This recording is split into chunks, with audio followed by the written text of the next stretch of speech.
Let's chat after. Let's talk about happy things, Okay. not like... Yeah. Welcome back, everybody. Our next session will be led by Carissa Halton, and this session's title is Creating Safe Communities, Lessons from My Misunderstood Neighborhood. And Carissa Halton is here, an award-winning writer, speaker, and facilitator, and she's also the author of Little Yellow House, Finding Community in a Changing Neighborhood. And her writing has appeared in Today's Parent, in Alberta Venture, and 18 Bridges, and a few more, I'm sure. And as a speaker and a workshop facilitator, she says she's at her happiest when she's exploring how we can find meaning in our communities. And she's got broad experience. She's an inner city nonprofit managing director, also a political advisor to government ministers, and also a communications consultant. And now, when she's not writing, she helps organizations create achievable strategic plans. She lives in Edmonton, here in our city, with her husband and 3 kids. Join me in welcoming Carissa Halton. Thank you, Carlos. Thank you to all of you clapping in the audience, afar, clapping. Well, thank you for having me and for, this new format. And I hope that, I believe I understand that there is an opportunity for people to ask questions, correct? So if, you have questions, you have comments, please do feel free to throw them up there. And there should be some natural pauses here where we can, where our moderator can throw those questions out. And can you just let me know, where should I be looking? Okay, there we go, friends. There you are, right there. Okay, so I'm going to be working off the slide. Sometimes I understand you'll see me, and sometimes you'll see the slide, and so I hope you enjoy the show. So my neighborhood has a bad reputation. I moved into Alberta Avenue in 2004, and my husband and I were super excited when we put an offer on the house. We at the time lived, both of us worked in the inner city, and so I worked at the Mustard Seed here in downtown Edmonton, and my husband was working in 3 inner city schools, and we wanted to find a place that was close to our workplaces. And so of course we started looking downtown in Macaulay and Alberta Avenue. My grandparents had lived in Alberta Avenue. They'd grown up there in that community. And so I'd grown up with stories of Norwood School and Eastwood School. I didn't grow up in Edmonton, so I didn't know a ton about the city. And so when we bought the house, I told everybody about this new purchase. And my hairstylist said, "Why would you live there?" And then I told the bus driver, and they said, "Why would you live there?" And I told my friends at work, and I told my acquaintances, and I even told some of my family members, like my grandparents, who'd grown up in the community, and they said, "Why would you live there? You paid way too much," for one, was sort of one of their points. And a lot of them said, "You're gonna move when you have kids." They just basically were putting bets on it. You're going to move when you have kids. Certainly, you're not going to be safe to live there with children. And so, well, we had one child. This is Madeline. And we remained there. And we had a second child. And we still lived there. Different couch, if you want to note the different couch there. And then, despite what people predicted, we had a third child. And we still lived there with, I might add, a different couch. Maybe that was enough for me. I was just shifting up my couches, right?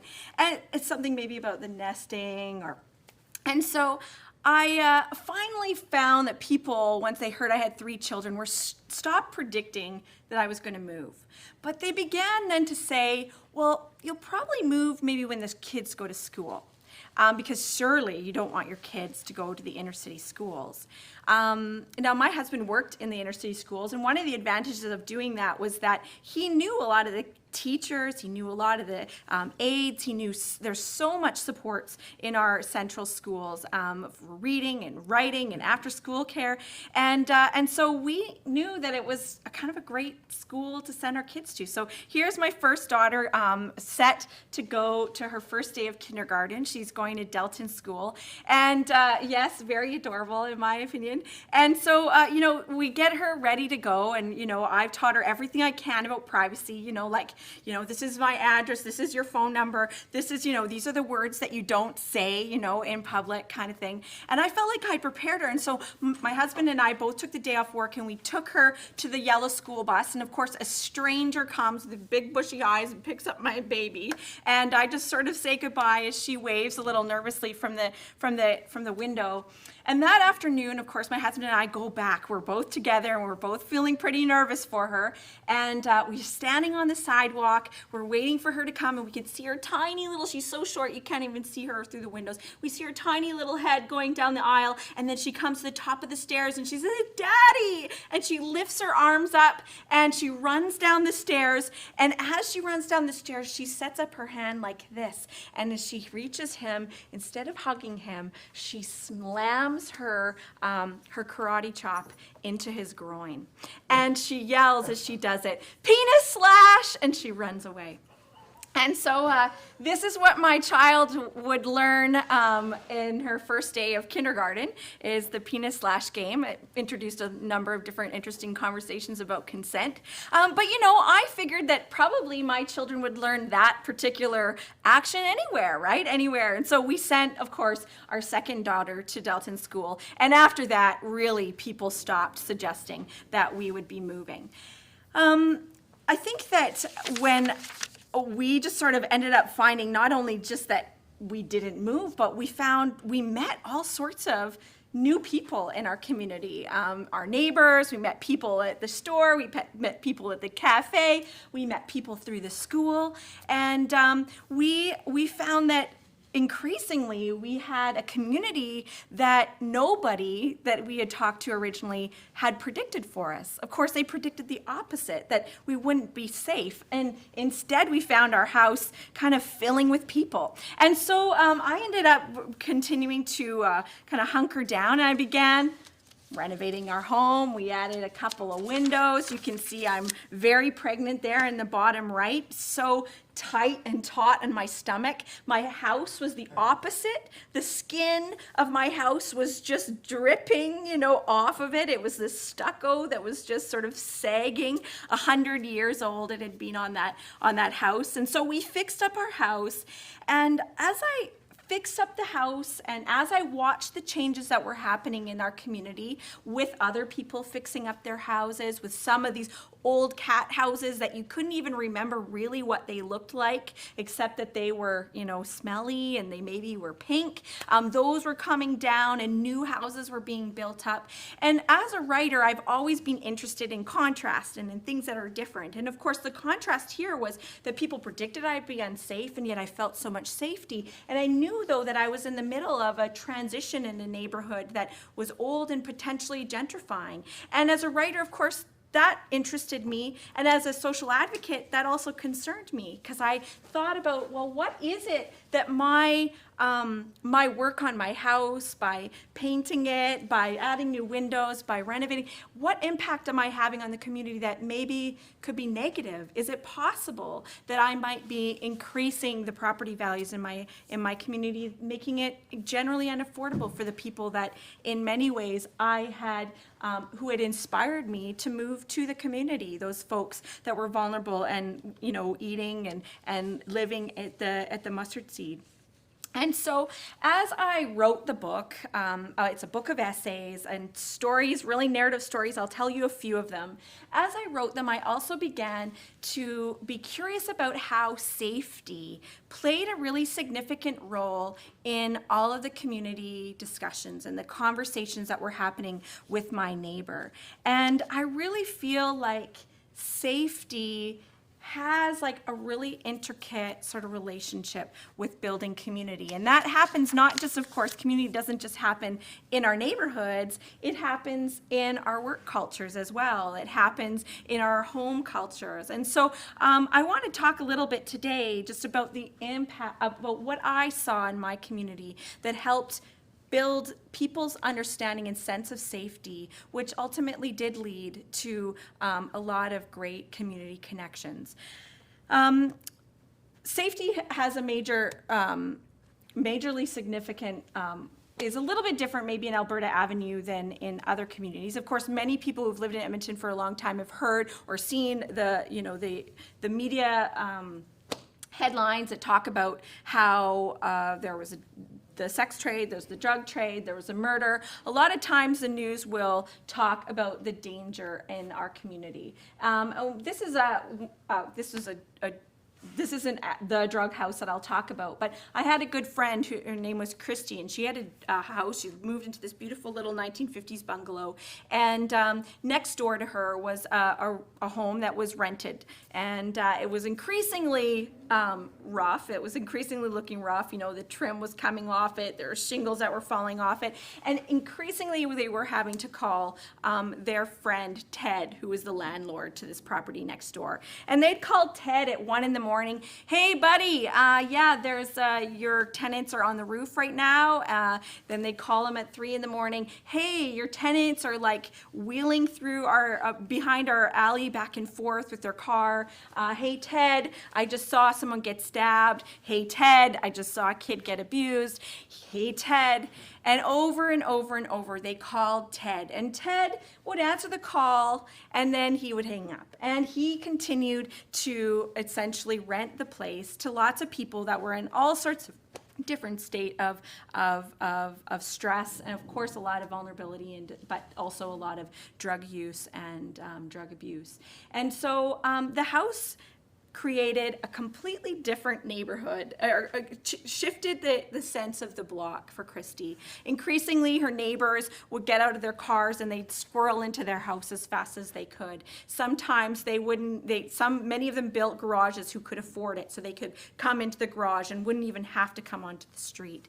And finally, when there was a really quite a violent incident which required a lot of police to come to their home, to Christy's home and to their home, and it's a story in the book. But the end of the story ends up to this big arrest that happened, leads to Ted deciding to sell the house. And he sells the house to a teacher who ends up fixing it up and turning the house into this sort of warm, cute little space. And she taught the kids how to do somersaults. She shared cookie recipes. And over the course of the next summer, Christy watched as people parked their cars and slowed down when they walked to their homes. She watched them stop on their sidewalk and chat with their neighbor. She saw them begin to mow their lawn more regularly and chat as they did it. And so that summer they had a community barbecue, and it was the first time in 10 years that Christy had had any kind of real substantive interaction with her neighbors. And so much of it had to do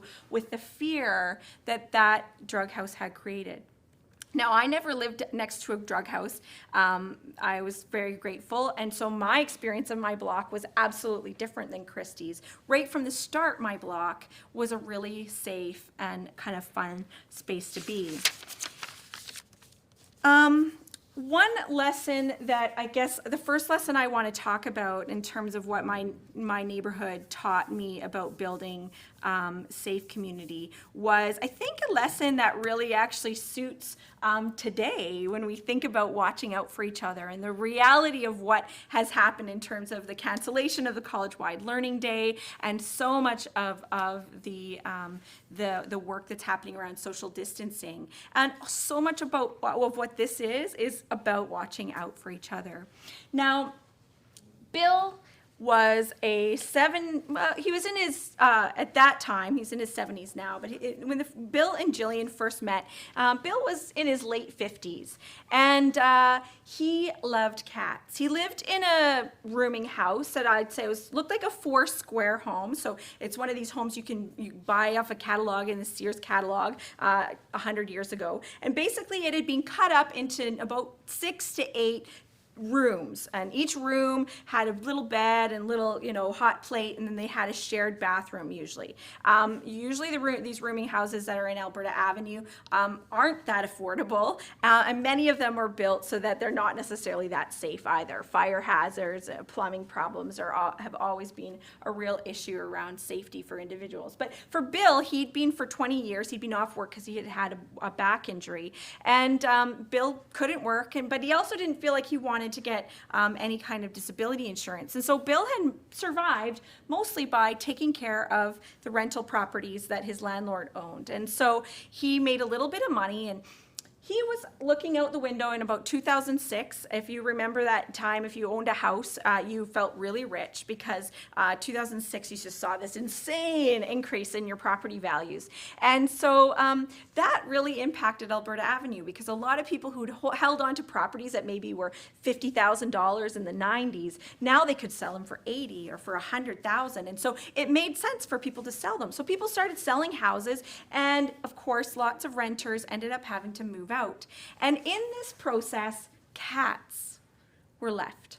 Of course, when you have a really hot market, you also have a really increasingly tight rental market as well. So lots of landlords were saying, I'm not going to take your animals. I don't want your cats. I don't want your dogs. And so what Bill started seeing is he started looking out and he see all these cats. And next door to him, there was a porch and there was 4 cats, and he knew they all lived there, but the owners had left in the middle of the night before. And he watched for the next 4 days, and those cats kept coming around. There's no food. There's no water. He knows it's almost winter. And Bill, while he was kind of awkward socially, his love for animals was great. And so he decided, after 4 days of these animals not having any water or food, that he was going to create a little space for them underneath his porch. And so he put out some water, he put out some food, and of course the cats came. The cats came, and what do cats or any animal do when they're home, safe and warm? Maybe what's going to happen over the next 14 days if you're, self-isolating. Suddenly you start making babies. And so these babies are being born underneath Bill's porch. And he's starting to worry about these kittens, because he knows that if nobody touches the kittens, then they're going to become feral. And if you have a feral cat, which means essentially that they haven't been domesticated, they haven't been touched, they're not familiar with humans, that essentially if they get picked up by the pound, they're going to die. There's just no way to habituate them to humans. And so he began to sneak the kitten litters up to his room. And, I'm not sure when he was doing it. I always imagined him doing it in the middle of the night, because he wasn't allowed to have any kittens in his apartment. So he'd sneak them up, and he'd have usually 2 litters at a time, where he'd be essentially, after the mama had done sort of her bit, he'd be touching them and helping habituate them to humans. And then once he'd done with that, and he knew that the kittens had to get, of course, given away, what is he to do? He can't hold on to them. He spray painted a big plywood sign and said, "Free kittens." And he put it out in front of the porch, and he goes and he stands in front of the porch, and as the school children, there's an elementary school just down the block from him, all the school children pass, of course. So they're walking by, and they can read, they can see "free kittens," and there's Bill with his sort of gray mullet hair, and he's kind of got a bit of his back's being hurt, so he's got a bit of a limp, and he's sort of awkward in talking to all the kids. And of course, all the kids want to know about the kittens, want to see the kittens. And across the street from all of this is Jillian, who she works with the government at the time. She makes a decent amount of money, but she's owned a home in Alberta Avenue for 10, at least 15 years at that time. And so she looks out and she sees this sketchy sign and this slightly sketchy guy in this very sketchy house, and free kittens and kids. She does not trust this man at all. And so she runs out to across the street, and she's got her hands on her hips, and he says, "Hey, do you want to see a kitten? Or do you want a kitten?" And she says, "I'd like to see a kitten." And he says, "Of course." So he walks her up his, the stairs that are very sketchy, and walks all the way up into the inside to his apartment, which is on the 2nd floor. And sure enough, she comes in, and there's 2 litters of kittens on his bed. She also sees that there's only, there's skim milk powder, there's a little bit of margarine, there's some macaroni, and then there's cat food. And she realizes this is all this man spends his money on, is his cats. And so she says, "Bill, you have cats." And he says, "Of course I have cats. Why do you think I'm standing outside with a free kitten plywood sign?" She says, "Well, yes, of course. I guess I'm wondering, how are you going to deal with the cat problem? Because you can't just keep giving kittens away to children." And he said, "Okay, I get it, but I don't have any more money." So she said, "Well, I've got money." He says, "I don't have a car." She says, "I have a car. And why don't you and I worked together. And so over the course of the next 2 years, I like to call them Team Billion, Jillian and Bill together, they ended up being this very odd couple team. So whenever anybody in the neighborhood saw a random cat or a feral cat or a pregnant cat or some kittens, they would call Team Billion, and they would come in their car, the two of them together with the crate in their back, and they'd pick up those cats and they'd take them to get their, get their business done, so they couldn't have any more babies. Now, as the cats got safer on the street, Bill got less and less safe. His particular rooming house was sold. He moved to the next rooming house next door, conveniently. There was many rooming houses on the block that his landlord owned. And he moves in there, and that rooming house then gets sold as well. And he's in the house, and the new landlord comes in, and he says, "You got to get out." He says, "Well, you got to give me 3 months because I've got to find another place." Of course, Bill's thinking, how am I going to find as cheap a place as this? The guy says, "I'm sorry, you got to get out. You can't stay at all." And he says, "You got to give me 3 months." And the man, of course, swears at him and leaves and turns off the water, and he turns off the power. And so it's about November at this time, and Bill has discovered that he is very cold in November with no heat. His 2 feral cats that have actually come to live with him are also feeling very cold. And just at this time, Jillian comes to his room to touch base because she's about to go to Australia to do some doctoral research. And he was going to feed her dog and feed her cats. She comes in, she says, "Bill, it's so cold. What's going on?" He has to, of course, explain, very embarrassed, explain what has happened in his apartment. He says, "I think I have to move." And she says, "Well, where are you going to move? You have no money." And he says, "Well, I actually don't really know. I don't have a plan." She said, "Well, I'm going to be gone from my house for it was about 4 to 6 months. And why don't you come and live in my house? You're going to take care of the cats anyway." And so Bill, as uncomfortable as that made him, he knew that was his only option. So he moves in across the street, and there they are. Bill feed the cats, and she comes back 6 months later from Australia, and he's starting to pack up to move, and she's quite pleased. It's not burned, the house isn't burned down, all the cats are alive, nothing's stolen. And she says, "Bill, where are you moving to?" And he said, "Well, I don't want to stay here anymore, of course, you're back." And she says, "No, stay. There's no problem for me if you stay. And if it gets awkward, we'll talk about it then." And so, sure enough, Bill and Jillian lived together in this very interesting roommate relationship. Her in her late 30s, him in his late 50s, very different backgrounds. But when I went to visit them one night, the first time I actually ever met them, they were still living together, and he was the one that took out all the cookies and the cakes. He made the tea. They had opera playing on her grandmother's record player. And they just kind of had this interesting kind of zen. She is super hyper. He is super chill. And she sort of ended up finding that Bill added this different kind of energy to her home and her house. And the two of them still know each other now that even he's moved out. She's his guardian for all sorts of medical care. And this was the kind of relationship that evolved from Jillian, in some ways, looking out for the kids first, Bill watching out for the cats, and then, of course, Jillian looking out for Bill when it came time to when it really mattered, when he, in many ways, almost ended up homeless there. The other piece to me about the lesson in the story of Bill and Jillian is the need to trust others to participate with us. Sometimes we don't really want to trust someone else to help, or we don't feel like we want to let go. And I think what I saw so many times is, and in this instance as well, that we need to take ownership of trusting each other to be able to participate together in the various problems and the solutions that are required. Alberta Avenue got a 0 quality of life about it felt like a minute, but the summer after we'd moved into Alberta Avenue, 0 quality of life. What is that? That's like life in a black hole. It's like in a vacuum. I don't know what 0 quality of life is, but it was kind of nuts that we would get a 0. But the advantage of getting a 0 quality of life is that it means that there was money that came from the city in terms of revitalization. And the city wondered, how are we going to spend this money?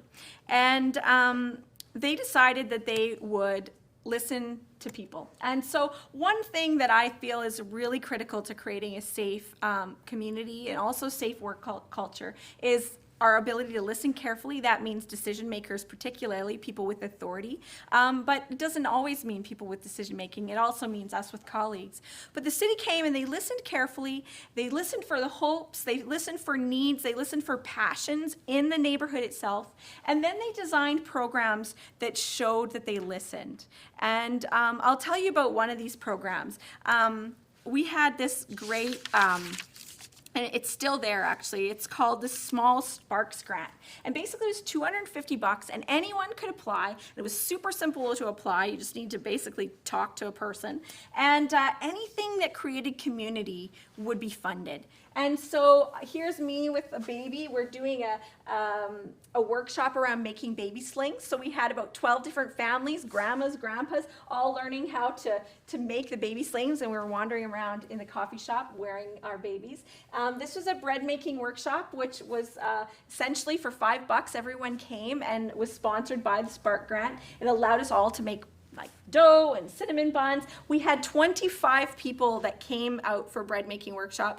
Almost all of them I didn't know, which was nuts. And they basically were from the 20s to their 70s. Every single decade represented multiple faiths, multiple different backgrounds. It was a really beautiful thing. And again, would never have happened without just a tiny little bit of an input of cash. And also, of course, a little bit of initiative and passion on my part. And then there's our final, one of our other workshops was this was our beauty making workshop. So we made a bunch of soap and cleaning product, or no, in this case it was just soap products. One woman even got burned with lye and she didn't sue, which I felt like was really the, epitome of good community. She wasn't very hurt. But these sorts of things ended up being a really important thing for me, who at the time was on mat leave, locked in my house all day. This gave me an opportunity to get out in my community and also feel like I had something to offer. And that was huge because at that time for me, I was in a pretty vulnerable place. I felt a little like a salmon in a koi pond, just completely stir crazy. Or if you like dogs, I was like a border collie on a condo balcony. Maybe that's better. I just feeling nuts. And this opportunity that was so small ended up becoming really critical for my own sanity at that time of life.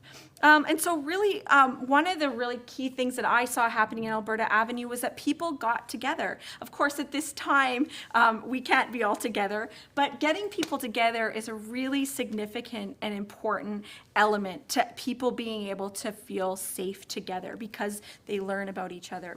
One ways we got people together, of course, was we had, Babes in Arms at the little coffee shop. We had library programs. There's all sorts of different opportunities to get involved in many of our communities and our work cultures. But in Alberta Avenue, they created a number of different festivals. And this is Kaleido Festival. I think probably many of you will have come to Kaleido Festival before.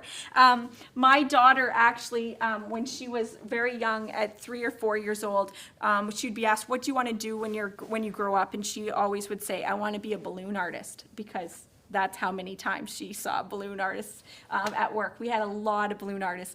The cool thing about what the festivals did is it introduced all sorts of, hundreds of thousands of people who had never been to Alberta Avenue, the kinds of people who thought that we needed to move. It introduced people to Alberta Avenue in a kind of a safe and fun environment. It allowed people to come and see what Alberta Avenue truly was. And when I think about fear, I think a lot about bias, because for many people, what they knew about Alberta Avenue was what they saw in the newspaper. It's what they saw in the, when they drove down Alberta Avenue at night, which is pretty dark.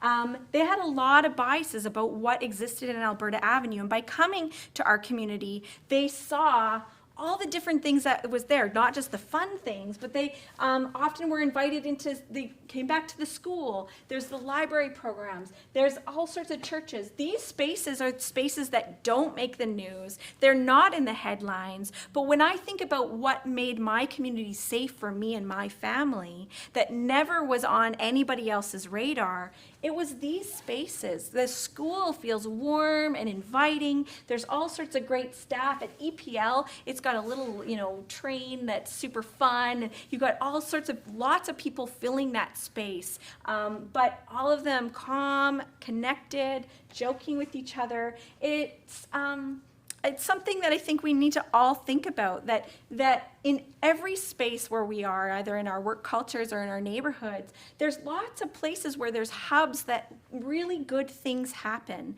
And so sometimes trying to find and build safety and trust and community in our work culture and spaces requires us to sort of map out all the assets that are existing already and begin to think about how can we use those spaces to connect even more with each other. The other things that don't end up in our community in the news are people like my friend Laura. This is our neighbor. This is us building our fence together.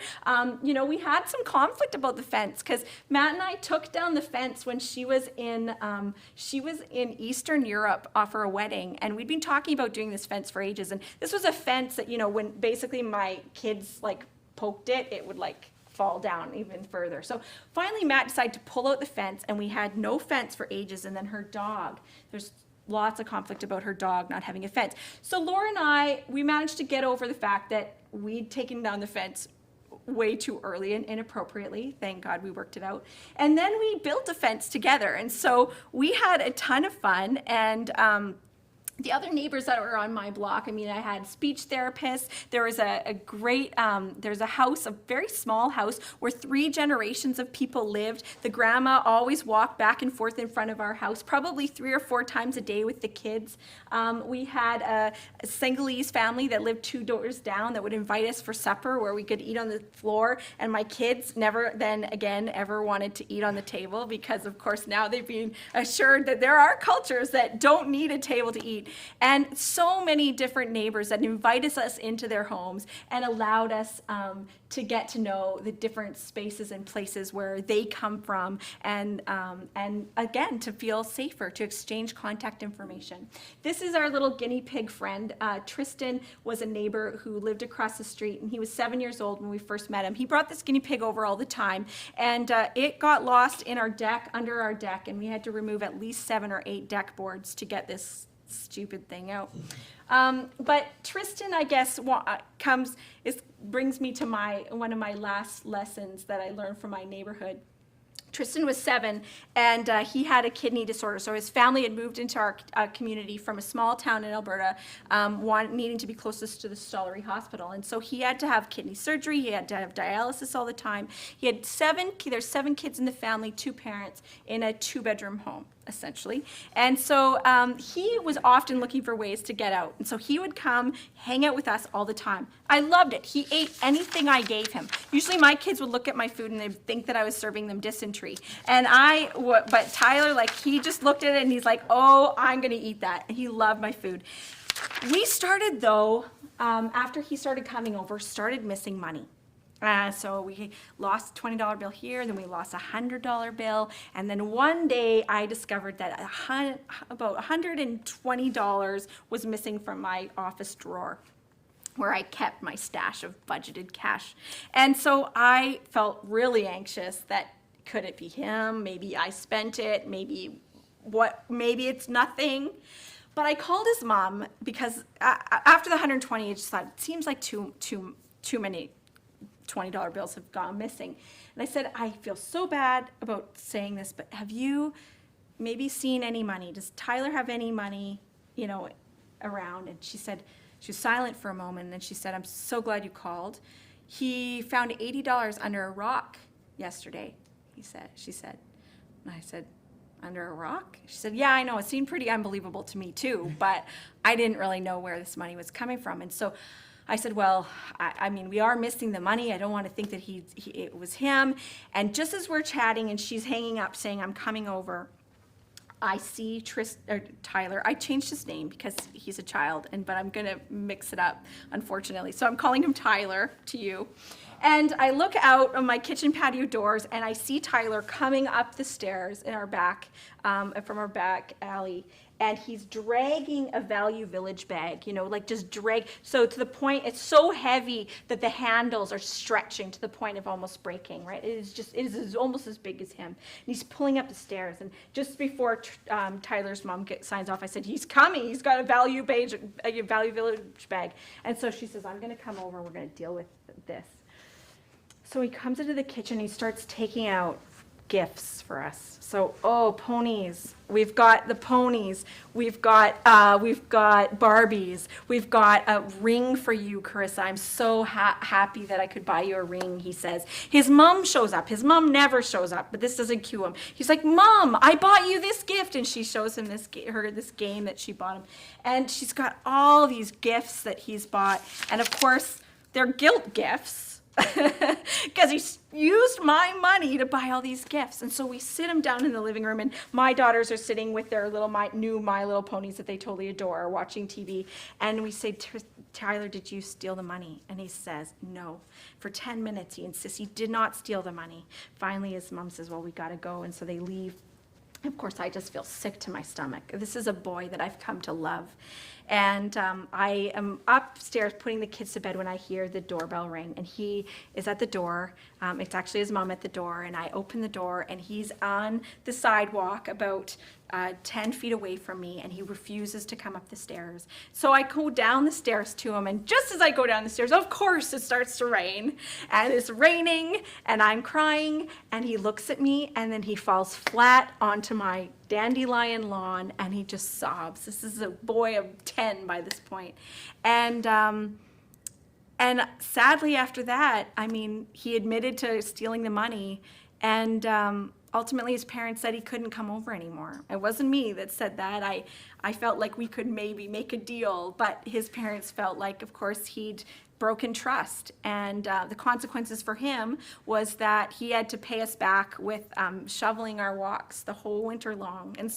So the only time we saw Tyler was he would come across the road to our walkway, he'd shovel the walk, and he'd do a little wave as our kids watched with their My Little Ponies and their Barbies that had these fabulous new haircuts, and we'd wave. And I still, after 10 years, feel sad that my relationship with Tyler was broken in that way. But the reality is, when we let people into our lives and when we choose to trust people and we choose to work together, there's always going to be risk. There's going to be risk of sometimes losing a small amount of cash, but oftentimes the risk for me with Tyler was not the money. It was always the fact that I ended up losing that relationship. And so, but I really still believe that without taking those kind of calculated risks, we will never be able to find safe and loving community. And finally, the final lesson I think my neighborhood taught me is this reality that we need to see beauty. So my house, you can see in this picture, it is being painted. So it wasn't originally yellow. It was a really sad cream color. And we painted, it's halfway painted, so you can see through the tree. What I love about this picture is it was painted halfway for quite a long time. And in some neighborhoods, this would be extremely inappropriate. Like, you do not, just paint your house halfway and leave it like that. But it was like this for so long, and I'd sit out on my front porch, and people would pass, and they'd say, man, that yellow's beautiful. I love that yellow. Not one of them, a dozen, 2 dozen, that's passed and just proclaimed how much beauty that yellow was added. Not one of them mentioned that it was only half painted. Not one of them asked, when are you going to paint the rest? And the thing about my neighborhood that I loved is that there's so many individuals from all sorts of walks of life, and so often they saw what was beautiful and not what was wrong with the world. And so in my life, when I think about building community, I think actually about lesson 1 and I think about lesson 7. Both those lessons are about watching and changing our perspective. So watch out for each other, right? See the beauty. And so when I think about creating safe community, these are the things that my neighborhood, Alberta Avenue, which was apparently the most unsafe place to live in the city, this is what they taught me about being with people. And I think that these lessons can be translated to wherever we live, wherever we work. And I'm running out of time, so I won't cover the last bit about trust. Little Yellow House is the book that I wrote. It's in Audrey's books. It's in chapters. It's on Amazon. So feel free to pick it up. Feel free to reach out online, on Facebook, social media, and send some emails in. I know there may have been chats happening, and I'm sorry I ended up running out of time. So, Carissa, this has been really great and you're amazing. You're an amazing storyteller. Thank you. And really, there's lots of interesting chat going on here. I think ultimately, maybe just some, and you've shared a lot of really good wisdom with us, actually. But you know, what would you suggest? How we want to build a great, and we do have a great community here at Norquest, but we want to keep building a great learning community, a great college community here at Norquest. What do you suggest for us? Oh, well, I think it is going through the paces individually as individuals and asking, what more can I do to watch out for each other? What skills do I have that aren't currently being utilized that could be used in this space? So when we think about my Spark Grant, opportunity, I think that's something that could happen even in spaces like this, where we have to ask ourselves what stuff is underutilized. I think always focusing on getting together in transparent and authentic ways. So when we're getting together not just to cover those agenda items, but we're getting together with a consciousness that is we're a team, and we're wanting everyone to feel safe. And so the final thing I think is knowing individually what you need to feel safe, because I think from my experience in Alberta Avenue is that everybody has different levels of, different definition of what safe is. So safe, for instance, when I told people about Alberta Avenue, they would respond like, oh my God, you're not gonna raise children there. But when I go onto QE2 highway to travel to Calgary with my children, I never have had anyone say, oh my gosh, you're gonna take your children on the highway? But I have so much more likelihood of dying on the highway with my children than I do in Alberta Avenue. And so sort of a good example of how sometimes safety is about what we're familiar with, right? And so everybody's going to have a different sense of whether they feel safe. And so knowing what you need in either your teams or in the broader sense of school to be able to feel like you can fully contribute. I think ultimately it's about us self-identifying those things, and then it's also about us communicating those to our leaders, because our leaders can't know, especially if they're in a posture of listening, they can't know what we need until we speak those things out. And so I think an openness for communication and making sure that those lines are always there is a huge piece. And then I think finally perspective.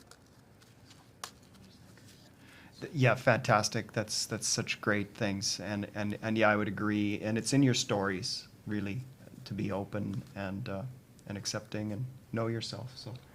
So yeah, I think we've come to the end here. Any last thoughts for us, or? No, I just thank you so much for watching out for each other today and in the next coming weeks. And I really appreciate you listening to my stories. And do feel free to reach out at any time if you want to chat more. Absolutely. Okay, great. Take care. Thank you. Thank you for coming to Norquest College. Thanks for having me.